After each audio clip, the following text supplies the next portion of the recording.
Are you still struggling or just terrified of doing the boss fight in the Doom? Well, today I'm going to show you how to complete the boss fight without any glitches, no golden armor, and no gobblegums. These are my best tips and tricks to completing this solo every single time. Before we initiate the boss fight, let's talk about getting set up. What you're going to need is the upgraded ice staff, obviously, a bullet weapon that is triple pack-a-punched and legendary rarity. I have heard that explosive weapons just straight up do not work on this boss fight, which is really unfortunate if you brought in like the GS45s and the ray gun or something I've heard. In terms of perks, you want as many perks as you can, but Juggernog, PhD, Speed Cola, and Vulturate in this case is going to be very helpful, especially with the Vulturate augment that allows you to pick up ammo for your wonder weapons through the Vulturate drops. Tier 3 armor is a must, and you'll notice that we are doing this with no gobblegums and no golden armor. And personally, I really like Ether Shroud, and I use the warp ability plus the extra charge. And either a monkey bomb or a Casimir works wonders. So with all of that out of the way, let's go ahead and initiate the trial. If you're wondering about the specific bullet weapon, here is the AK build that we're using, but trust me, it really isn't all that important. At least the couple guns that I've tested. I've done this with the PPSH and this AK now, and I did it with the AS Val with my party members before, but a lot of this boss fight comes down to knowledge and strategy. The first part of this boss fight, really fun, really easy. What I like to do is just sit down here with the upgraded ice staff, shooting charged shots at the bottom, and I follow this line right behind it, so that way I'm training around this circle and I'm really safe. And anytime we pick up a Vulturate drop, that is going to give us 7 extra rounds for this ice staff. It's actually crazy, and I hope Treyarch never nerfs it. So the Sentinel artifact will obviously be going around in this beam attack. You do not want to get stuck in the beam attack, but once it goes up for the second time, it'll go up a little bit faster each round, but you'll hear a music cue or the music change. And then what you could do is you could shoot the ground with the ice staff to protect yourself, and then switch to your bullet weapon, and this should take out the Sentinel artifact pretty fast. And then after that, we get a free max ammo, and now we have 2 Sentinel artifacts doing the same exact thing. And so I repeat this process for this time, just keep shooting these charge shots. Feel free to look, there's a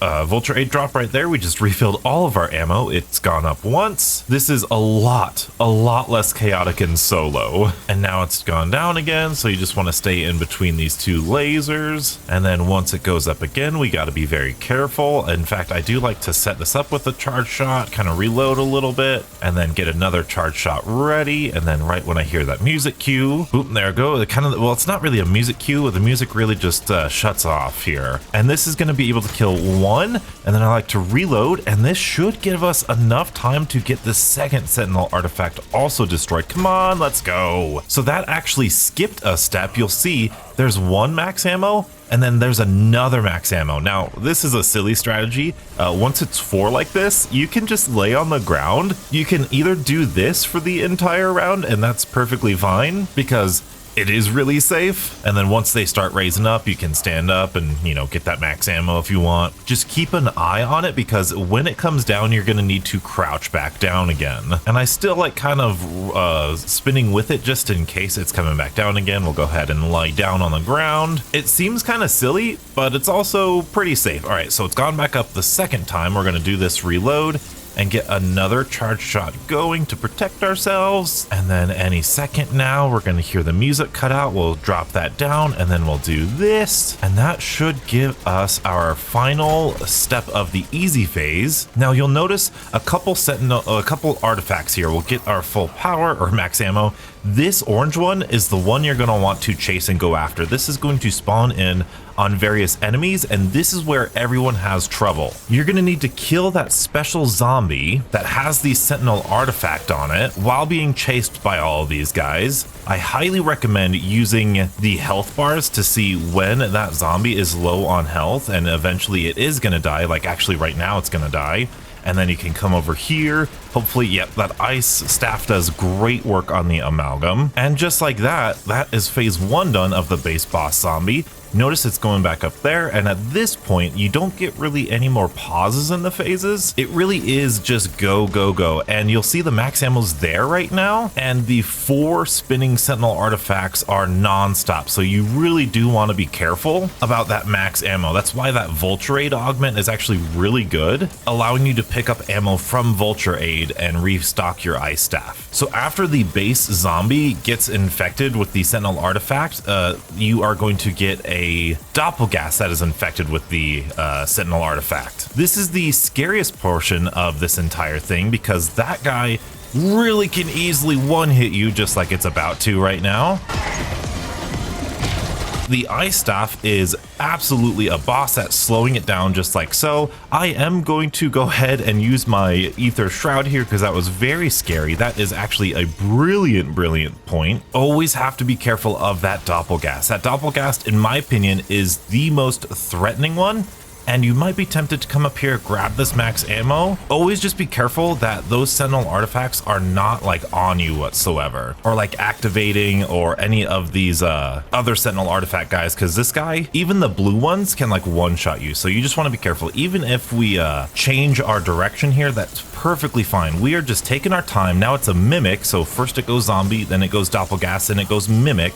And you can see a lot of people, the biggest mistake I see from all of these other YouTubers and all these people really trying to do this is that they're using the bullet weapon that they have in order to take this guy out. We're going to do this again just to save stuff on here. Don't worry, this AK is actually really good. It'll take this out really fast. Beautiful. Now I'm a little worried that I don't have an ether shroud charge yet, and these guys are still going after me. Like I said, this ice staff is really good. We are on our final one here, and there's that doppelgast. Very good. And you can see our final one is a stinking abomination here, so just be really careful. PhD slide, get that really long slide in, use your ice staff. It's a pretty terrifying boss. You know, I didn't say it would be not scary, I just said it would be safe, and this is definitely the safest thing you can do. And there goes that abomination. Okay, amalgamation, it's almost dead. We're gonna shoot that a little bit closer to it, slow it down a little bit. You can see that one's almost dead. We're gonna go ahead and shoot that guy. Plenty of ammo. The ice staff has plenty of ammo. The good thing about this, now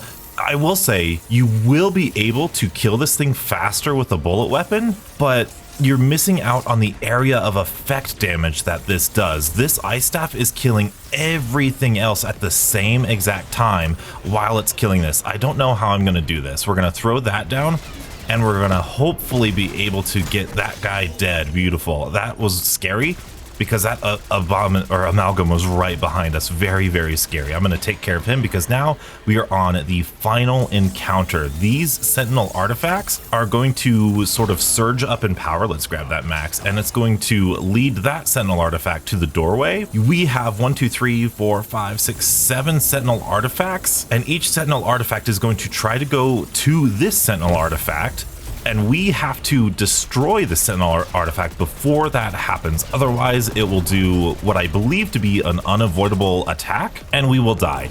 So now what I like to do is I like to throw down another one of those guys when I need to reload, or another ice staff shot, but here you've basically done it. That is more or less how it is done. Very easily. That is now my, I think, 4th or 5th completion of this. Definitely like 4th solo. I think that might be 6 overall total. And be proud of yourself because that was very difficult. Go ahead and interact with this and enjoy the cutscene if you can. I cannot stress enough how important the ice staff is. So many people are trying to use their ray gun during that boss fight, trying to kill all the bosses. That is completely unnecessary. I will reiterate, the area of effect the ice staff provides allows you to kill all of those HVTs and special enemies way more efficiently than just one gun. Yes, the one gun will kill the one Sentinel artifact zombie a little bit faster, but then you'll have all of the other special enemies to deal with. And I want you to also notice during that last little phase, I really wasn't taking that much damage. Unlike the Citadel quest or the Terminus quest, or even the Liberty Falls quest, where armor is a big factor, you do not in any way need to use golden armor. Believe me, golden armor is awesome to have, but you really don't need it. I really hope this helps. Please leave any questions you have in the comments section below, because there is a lot of frustration around this entire Easter egg, and specifically around this boss fight. So hopefully seeing it done in action, no golden armor, no glitches, no